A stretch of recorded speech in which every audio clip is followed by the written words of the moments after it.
तो प्यारे दोस्तों, सभी को नमस्कार। और मैं आपके सामने आज एक न्यू टॉपिक के साथ में वापस आपकी क्लास में आया हूं। और अभी समाना है कि अभी ऑफलाइन क्लास स्टार्ट हो जाएगी, तो आपके शहर में मैं ऑफलाइन क्लास लेके आऊंगा। तो आपकी ऑफलाइन क्लासों के बारे में मैं डिस्कस करना था। तो ऑफलाइन क्लासें आपकी स्टार्ट हो जाएगी।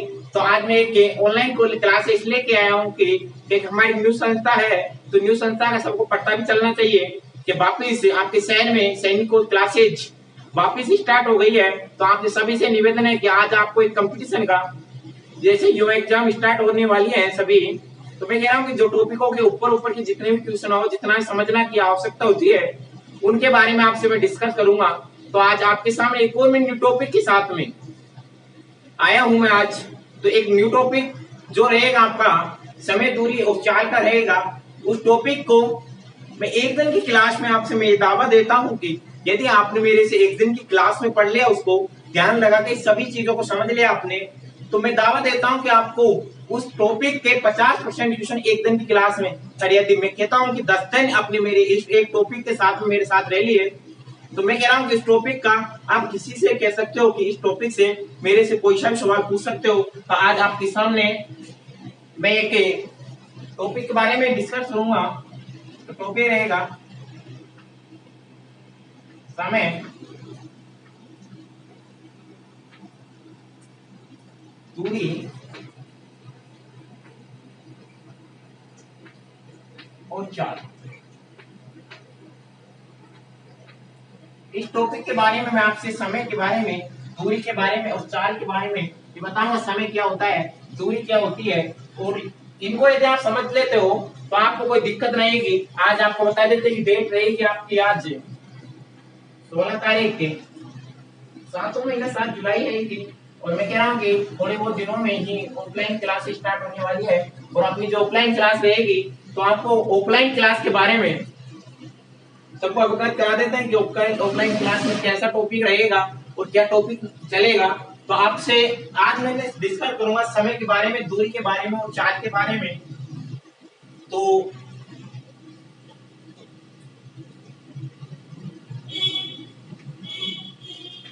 समय, चाल और दूरी। समय, दूरी और चाल, इनके बारे में मैं आपसे डिस्कस करूंगा कि समय के बारे में, दूरी के बारे में, चाल के बारे में। यदि आपको ये समझ में आ जाता है कि दूरी क्या है, समय क्या है, चाल क्या है, इनको कैसे दर्शाया जाता है, क्या है, तो आपको इस टॉपिक में, इसमें तो क्या कोई से भी टॉपिक में आपको दिक्कत नहीं आएगी यदि इनके लैंग्वेज है आपको समझ में आ जाती है। तो मैं दूरी के लिए पहले समय की बात कर रहा हूँ कि समय का मात्रक क्या होता है। पहले सबसे पहले तो वो मात्रक पढ़ना होता है। सेकेंड और एक होता है घंटा, आवर्स। तो आपको समय का मात्रक समझ में आ गया कि क्या मात्रक चलेगा, अपने यही मात्रक चलेगा। यदि मैं कह रहा हूं कि दूरी का मात्रक, और दूरी का मात्रक क्या होता है, मीटर्स, और एक होता है किलोमीटर। फिर चार का आता है, एक होता है मीटर प्रति सेकंड और एक होता है किलोमीटर प्रति आवर। तो आपको ये समझ में आ रहा होगा कि यदि इसके दूरी का मात्रक क्या होता है, मीटर प्रति मीटर, और एक होता है किलोमीटर। अब इनको चेंज कैसे करना है, उस चेंज के बारे में यदि मैं आपसे एक घंटा, एक आवर्स कितना लिखता हूं, तो एक आवर्स को मैं 3600 सेकेंड लिख सकता हूं। कोई दिक्कत? यदि आपको ये समझने की आवश्यकता है, मैं कह रहा हूँ रट्टा लगाने की आवश्यकता है, यदि आपने समझ के पढ़ लिया इस टॉपिक को, तो आपको कोई दिक्कत नहीं रहेगी। तो आपको मैं कह रहा हूँ कि इनमें एक घंटे में 3600 सेकेंड होती है। इनको समझ नहीं सर हम पे आता है भाई, आने को ये सभी पर आता है, लेकिन समझ में किसी के नहीं आता।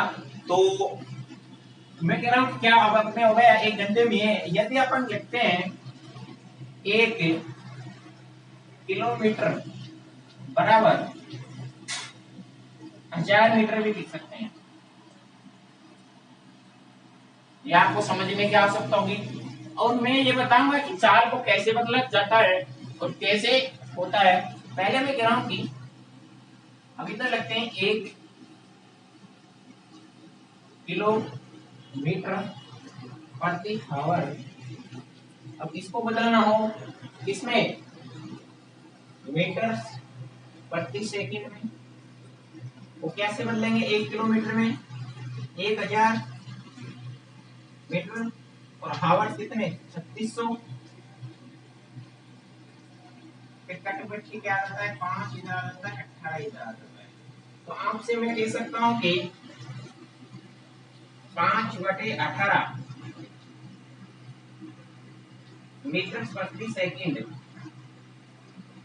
इसको ज्यादा यूज आएगा, यही टॉपिक अपने पास में आएगा। यदि आपको किलोमीटर में दिया होता है, किलोमीटर प्रति हावर्स में दिया होता है तो 5/18। यदि बड़े मात्रक दिया हुआ हो और छोटे मात्रक में बदलना हो तो मेरा बड़ी संख्या का भाग देना होता है। ये समझ में नहीं आता है 18/5 करना है कि 5/18 करना है। तो मैं कह रहा हूँ जब बड़ी संख्या को मतलब बड़े मात्रक को छोटे मात्रक में बदलना होता है तो उस मात्रक को तो उस मात्रक को आपको क्या करना होगा कि उसमें बड़ी संख्या का भाग देना होगा, 5/18 का भाग देना होगा। तो यह 5/18 से इंटू करना होगा जो दिया होगा आपको। ज्यादातर सब किलोमीटर प्रति हावर्स में दिया होगा तो उसको अपन को मीटर प्रति सेकंड बदलने के लिए 5/18 से, यदि आपको मीटर प्रति सेकंड में दिया होता है तो आपको करना होगा कि आपको 18/5 करना होगा। तो आपको इस सभी को समझ में आ गया होगा। तो इसके बाद में आपके मैं एक बेसिक फॉर्मूला लिखता हूं। बेसिक फॉर्मूला है समय बराबर दूरी बटे 4।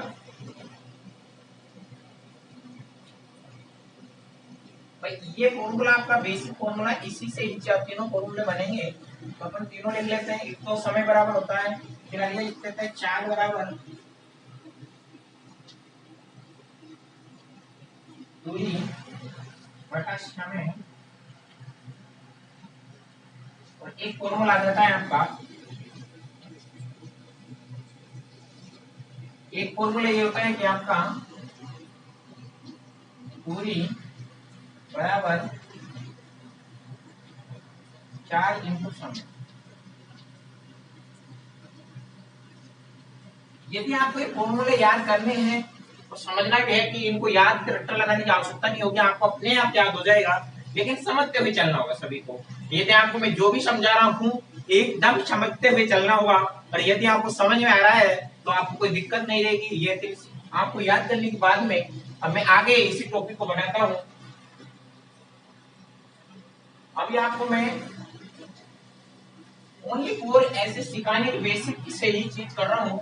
सभी चीज मैं सोच रहा हूँ कि आपको कुछ नहीं आता तो कुछ नहीं आता तो मैं कह रहा हूँ कि एक बार आप पढ़ना मेरे से पूरा टॉपिक को। और यदि आप और भी समझता है कभी कंपैरिजन करना कि कैसा पढ़ाया हो जाता है वहाँ के स्टूडेंटों से बोलना। यदि मैं कह रहा हूँ कि जो टॉपिक मैं पढ़ा देता हूँ उस टॉपिक को उस संस्था में जिसमें पढ़ाया जाएगा उसमें पढ़े हुए स्टूडेंटों से आप उससे चैलेंज दे के कहना कि इस टॉपिक को मेरे से आप पूछ सकते हो और आपसे मैं पूछता हूँ क्वेश्चन मैं कह रहा हूँ कि आपको दावा देता हूँ कि 99% आप इतने ही सवाल कर पाओगे जितना मैं कर रहा हूँ। आपको इतना टैलेंट कर दूंगा मैं। मैथ की मेरी गारंटी है, और सब्जेक्टों की मेरे पास कोई गारंटी नहीं है। तो मैथ को सिखाना, यदि कोई कहता है मेरे से मैथ नहीं सीखना तो मैथ को मैं सिखाऊंगा, लेकिन मेरे साथ जुड़ा रहना होगा। तो आपके सामने आज मैं 3 नोट लिखाऊंगा।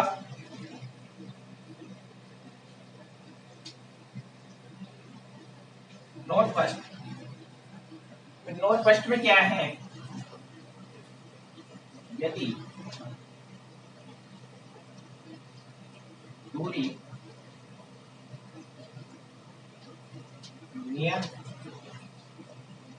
हो, मैं मैं कह रहा हूँ जब दूरी नियत होती है तो क्या करना होगा, यदि दूरी नियत है समय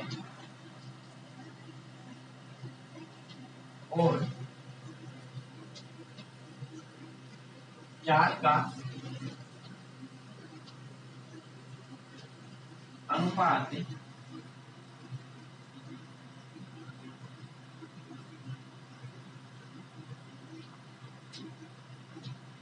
विलोम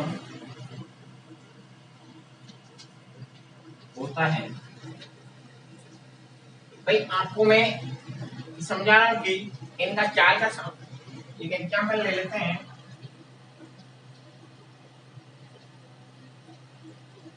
यदि समय का अनुपात है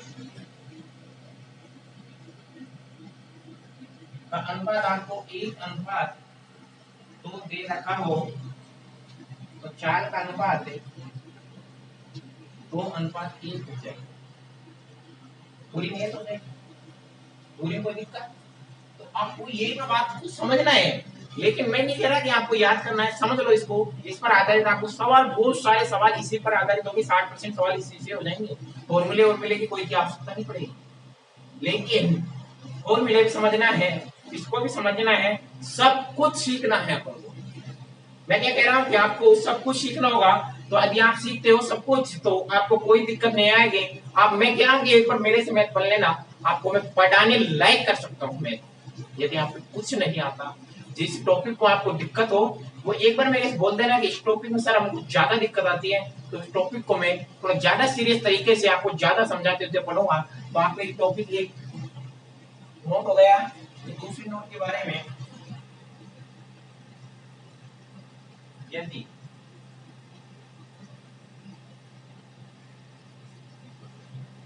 समय नियत हो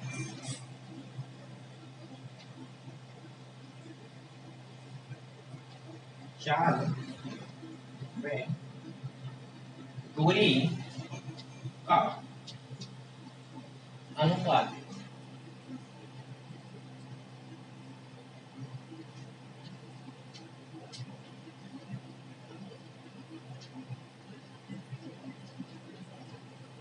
बराबर होता है।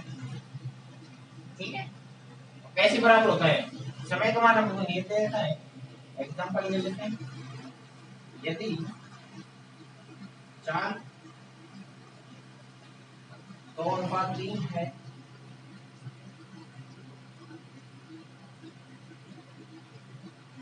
समय, तो दूरी क्या होगी? 2:3 होगी। यदि आपको इसमें दिक्कत आ रही हो तो बता सकते हो। अगला आपका अगला आता है वही, इसमें लिखते हैं यदि चाल नियत समय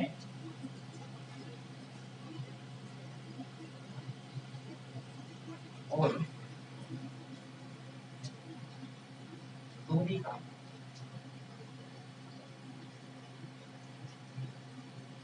अनुपात बराबर होता है। भाई ये कैसे बने उनको मैं समझाऊंगा आपको। तो ये भी आपको बराबर दे रखा हो तो क्या करना होगा, जैसे कि आपको समय दे रखा हो आपको 5:6, तो आपसे क्या पूछ लेता है दूरी, तो दूरी भी 5:6 ही होगी। तो दूरी 5:6 है। तो इस टॉपिक में अब ये कैसा बना, जो आपके फॉर्मूला लिखा था मैंने उसी पर बेस है। आपसे मैंने लिखा था समय बराबर दूरी बटे 4। तो इसमें आपको समझ में आ रहा होगा, आपस में ये दोनों समानुपात में है। जबकि ये दोनों अपने आप में विलोम अनुपात में है, तो ये आपस में विलोम अनुपात है, ये इधर आ जाता है तो इसके बराबर ये हो जाती है। यदि मैं कहता हूँ समय का मान 1 मान लेते हैं, 1 को कहते हैं नियत, इसका मान 1 आ जाता है, उसको नियत कहेंगे। तो यदि इसको 1 मानते हैं, 4 बराबर 2 आ जाती है। मैंने यही बात लिखी है कि यदि समय का मान नियत हो, समय का मान नियत हो तो दूरी और चाल का अनुपात समान होता है। यही बात मैंने बोर्ड पे लिख रखी है। फिर यदि मैं कह रहा हूँ चाल का मान को मैं 1 मान लेता हूँ, दूरी और समय बराबर आ जाता है। तो यही बात मैं कह रहा हूँ कि यदि मैं चाल को नियत मानता हूँ, तो चाल को नियत मानता हूँ तो समय और दूरी आपस में बराबर या अनुपात बराबर का होता है। तो आपको ये समझ में आ गया। यदि आपको दूरी के लिए बोल रहा हूं मैं, तो यदि मैं दूरी को नियत करते हैं, तो यदि समय और चाल आपस में विलोम अनुपात या उल्टा अनुपात होता है, तो उसके बारे में आपसे मैं डिस्कस किया, जो आपको समझ में आया होगा। और इसके बाद में मैं आपको और अगला बताता हूं कि कैसे दूरी और समय के चाल विषयों को कैसे निकाला जाता है, उनको निकालने की। तो यदि आपको इनमें दिक्कत आ रही हो तो आपको कोई भी दिक्कत नहीं करनी होगी, क्योंकि ये सवालों में भी यूज आएगा और उस टाइम पर आपको ज्यादा समझ में आएगा। इस टाइम तो आपको बस ये ऐसा होता है ये सोच लेना है। तो आज के लिए मैं आगे और भी इनको लिख लिया होगा सभी ने।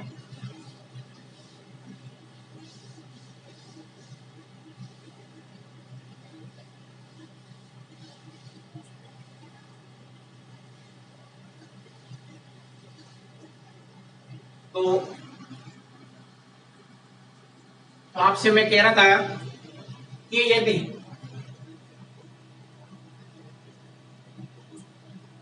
दो ट्रेनें या दो गाड़ी या कोई भी दो चलने वाला साधन या कोई विकल्प साधन, यदि दोनों सेम डायरेक्शन में चल रहा है,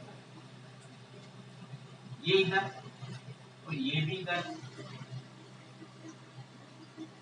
और ये चलता है इधर और एक चलता है इधर, तो इनमें तो होता है माइनस दोनों की दूरी। यदि अपन से बीच की दूरी पूछता है तो उनके बीच की दूरी या कितने समय में पार की, तो इनमें होता है माइनस। यदि विपरीत चल रहा हो इसमें होता है प्लस। ये भी आपको समझकर ही रखना होगा। यदि वो सेम डायरेक्शन में जा रहे हो तो उस जगह माइनस होगा, और यदि वे विपरीत डायरेक्शन में जा रहा हो, एक इधर एक इधर, तो जैसे एक इधर जा रहा है एक इधर जा रही है, तो अपन से पूछ लेते हैं कि कितने समय में दोनों आपस में पार कर पाएगी। उनकी चालें कितनी है, तो दोनों की चाल जुड़ जाएगी और उनकी दूरी दे रखी होगी, तो उनकी जैसे इसको 100 मीटर मानता हूँ, इसको 150 मीटर मानता हूँ, ये 50 किलोमीटर के हिसाब से चल रही है, ये 60 किलोमीटर के हिसाब से चल रही है। तो इस प्रकार से दोनों का योग होकर अपन की दोनों के बीच का समय ज्ञात कर लिया जाता है कि कितने समय में पार कर सकती है। और बाकी के सभी फॉर्मूले इसी से बनेंगे। कोई खास का कोई समय और दूर चाल का कोई फॉर्मूला नहीं रहेगा। मैं ज्यादा से ज्यादा फॉर्मूला को यूज करने की नहीं करने की कोशिश करता हूँ, करूंगा और सिखाऊंगा भी। और मैं कह रहा हूँ कि फॉर्मूले और मैथमेटिक्स में चलेंगे। यदि कोई टीचर ऐसी बोली देता है कि फॉर्मूले बिगड़ याद करे हुए मैं मैथ को पूरी को अंगुलियों पे दिखता सीखना होगा। फॉर्मूले याद कैसे किया जाता है वो कैसे समझ में आता है ये आपको मैं समझाऊंगा। और मैं कह रहा हूँ कि जिस टॉपिक को आप मेरे साथ में जुड़े हुए हो उस टॉपिक में आपको कोई दिक्कत नहीं आएगी। और आपसे सभी से कह रहा हूँ कि मैं इस टाइम से अपना आगाज वही होगा जिस ऑफलाइन क्लास में अपने शहर में आपसे मैं बता रहा हूँ कि हमारी संस्थान आपकी नई संस्थान खुली है। तो सभी से निवेदन है कि अपनी संस्थान का प्रचार कीजिए और अपनी संस्था में कभी आके पढ़कर देखना कैसी व्यवस्था है और जगह से कैसे बेहतर पढ़ाया जाएगा। जैसे पहले पढ़ाते थे उसी को ही आगे पढ़ाया जाएगा। तो हमारी संस्था का नाम सैनिक क्लासेज के नाम से रहेगी। तो आपसे सभी से निवेदन है कि अपनी सैनिक क्लासेज पर आकर एक बार पढ़ के देखना। जैसे ऑफलाइन के बैच स्टार्ट होते हैं तो आपसे मैं कह रहा हूँ कंपटीशन का स्ट्रेंथ मैथ का बैच है मेरे पास में। मैं कह रहा हूँ कि यदि आपकी डिमांड रखोगे तो पहले जैसे जीके का जैसे बादशाह आपके सामने लालचौक शहर में पढ़ाते थे उन्हीं को वापस लाने की कोशिश रहेगी, लेकिन आपके डिमांड के अनुसार रहेगी। यदि आप कहते हो कि सर हमारी जीके की क्लास है स्टार्ट होनी चाहिए तो आपके सामने मैं जीके क्लासें और सभी की क्लासें लेके आऊंगा। इस टाइम मेरे पास में मैथ के बैच रहेंगे 10वीं क्लास को, 12वीं क्लास, एक कंपटीशन का बैच रहेगा। तो सभी से निवेदन है कि मैं ऑफलाइन जैसे खुलेगा तो ऑफलाइन अपने पास सब सुविधा है, बिल्डिंग सुविधा है, सभी की सुविधा है। तो आप सभी से निवेदन है कि अपनी संस्था में एक बार जरूर आकर देखना कि कैसे पढ़ाया जाता है। और खासकर उन बच्चों से कह रहा हूँ कि मैं जिनको मैथ से डर लगता हो, कोई सी क्लास में, 12th क्लास में, 10th क्लास में, यदि आप कंपटीशन की मैथ से, तो एक बार मैं कह रहा हूँ कम से कम एक दिन तो आके पढ़ के देख लेना कि सर हमको ये टॉपिक में दिक्कत है। तो मैं कह रहा हूँ उस दिन आएगा, उस दिन मैं 50% उस टॉपिक को क्लियर करके भेजूंगा यहाँ से। यदि वो कहता है कि सर मेरे भी टॉपिक नहीं आता, तो वो सारी स्टूडेंट को प्रॉब्लम होती है, सर बोर्ड में पढ़ा देते हैं, घर जाकर वो सवाल ही नहीं होते। अरे मैं कह रहा हूँ कि घर जाकर तो क्या, आप तो रास्तों में भी जाकर उंगली पर मैथ को रखते जाओगे। तो आपसे आज के लिए इतना ही। मैं अगली क्लास में आपसे वापस मिलूंगा, तो जैसे अपनी ऑफलाइन क्लास होगी तो ऑफलाइन क्लास में वापस स्टार्ट होगी। तो आपके सभी के लिए निवेदन यही है कि थैंक यू, सभी को आकर मिलना।